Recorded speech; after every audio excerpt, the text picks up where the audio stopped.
sore ini Zia dan Edwin sedang berada di gazebo rumah Edwin. Keduanya sedang duduk santai di sana. Di depan mereka berdua sudah ada 2 gelas teh hangat, biskuit, dan juga 1 jus. Jus itu milik Miko. Sore ini Miko sedang bermain bola sendiri. Tadinya dia bermain dengan Edwin, tapi sekarang Edwin sedang beristirahat. House. Miko menghampiri Zia dan Edwin.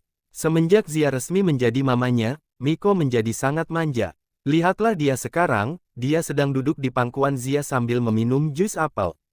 "Mik, cuci tangan sana," suruh Edwin, sambil mengusap lembut rambut putranya. Miko menggeliat, dia menyembunyikan wajahnya di cekukan leher Zia. "Biarinlah, Mas, mungkin Miko masih capek abis main bola." Zia mencium gemas pipi cubi putra angkatnya. "Mas," panggil Zia, sambil menatap sosok lelaki tegap yang sudah resmi menjadi suaminya. Edwin hanya diam, dia menunggu kelanjutan ucapan Zia. "Minggu kemarin kan katanya Miko masuk TK, gak lagi PAUD.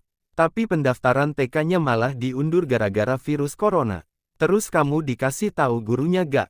Tentang kapan kita bisa daftarin Miko ke TK?"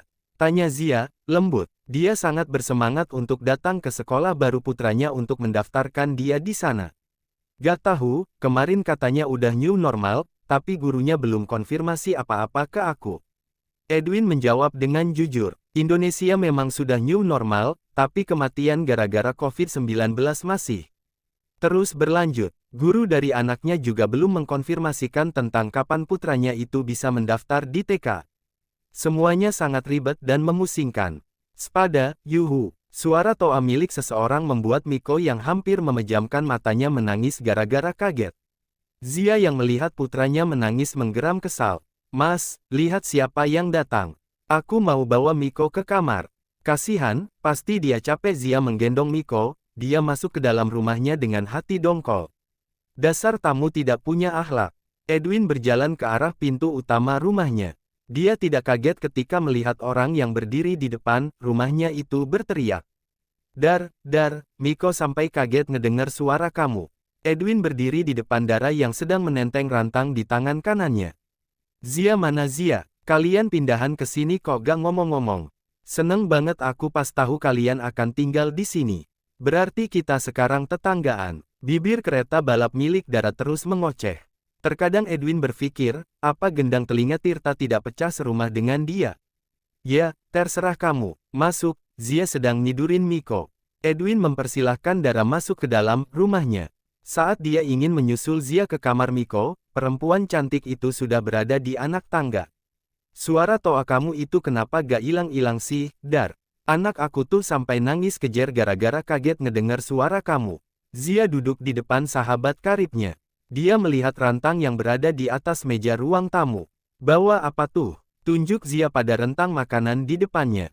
"Rendang, buat kamu sekeluarga. Soalnya aku tuh seneng banget bisa tetanggan sama kamu." Dara tersenyum lebar di depan Zia dan Edwin. "Mau ke pom bensin dulu?" "Aku, yang." Edwin beranjak dari posisi duduknya ketika Zia sudah menganggukkan kepalanya. Setelah Edwin pergi, Dara langsung mendekat ke arah Zia. "Ceritain woi pengalaman kamu sama Edwin pas malam pertama. Gimana? Dia hot gak pas ada di atas kasur? Waduh, otot perutnya pasti bikin lo gak kedip." Dara mengoceh bagaikan burung beo. "Malam pertama ya gitu, ngapain harus diceritain?" Zia menoyor kening Dara yang sedang memanyunkan bibirnya. "Ah, elah, cerita dikit kenapa sih? Aku kan penasaran sama cara main duda ganteng." Dara memasang wajah bete di depan Zia. "Duda ganteng yang kamu maksud itu suami sahabat kamu sendiri. Dasar sinting, udah sana pulang, aku mau mandi." Zia mendorong bahu Dara yang sedang duduk di sampingnya. "Kamu ngusir aku, Zi. Sumpah, bahkan kamu itu belum ngasih aku minum. Dasar orang kaya pelit." Dara berdiri, lalu dia menyambar rantang yang dia bawa tadi.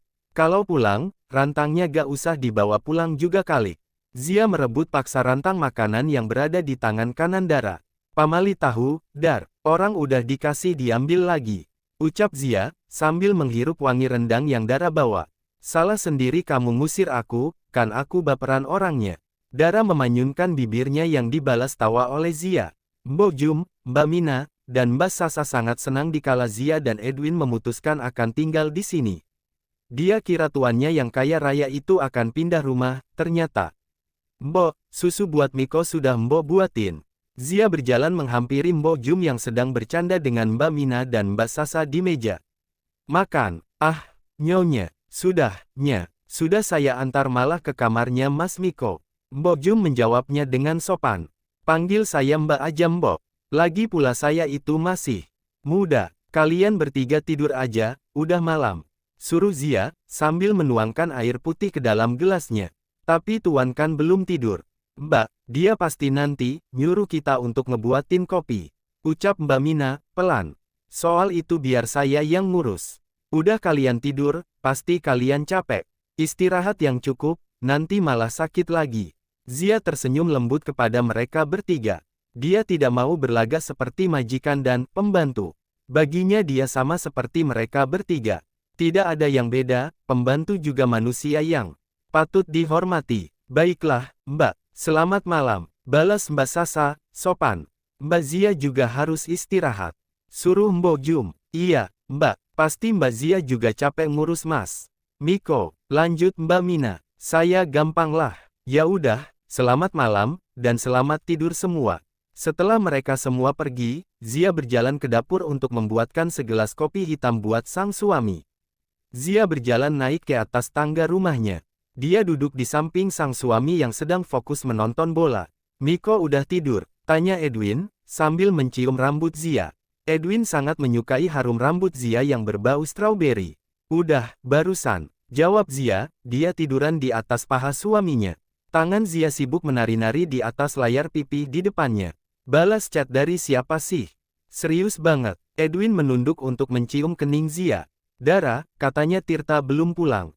Jawab Zia sambil meletakkan handphonenya di atas meja ruang keluarga. Dia sibuk paling sama kerjaannya. Ucap Edwin, santai. Entah, mau aku pijitin gak tangannya? Tanya Zia sambil tersenyum manis. Lah kamu aja kelihatan capek gitu, sok-sokan mau pijitin aku. Tolak Edwin. Melihat wajah sayu Zia, membuat hatinya tidak tega. Pasti perempuan itu capek mengurus anaknya yang tiba-tiba manja. Padahal sebelum ada Zia, Miko tidak semanja itu. Ke kamar yuk, yang ajak Edwin, sambil menggigit kecil leher Zia. Stetete, gendong tapi, Zia membuat penawaran kepada Edwin. Untung aku gak terlalu tua, jadi pinggangku gak encok. Kalau disuruh gendong kamu. Edwin tertawa kecil. Dia sangat suka dengan sikap manja sang istri. Zia segera mengalungkan kedua tangannya ke leher sang suami. Dia menenggelamkan wajahnya di dada bidang Edwin. Kalau suaminya setampan dan seromantis ini, apa alasan sebenarnya mantan istri suaminya Zia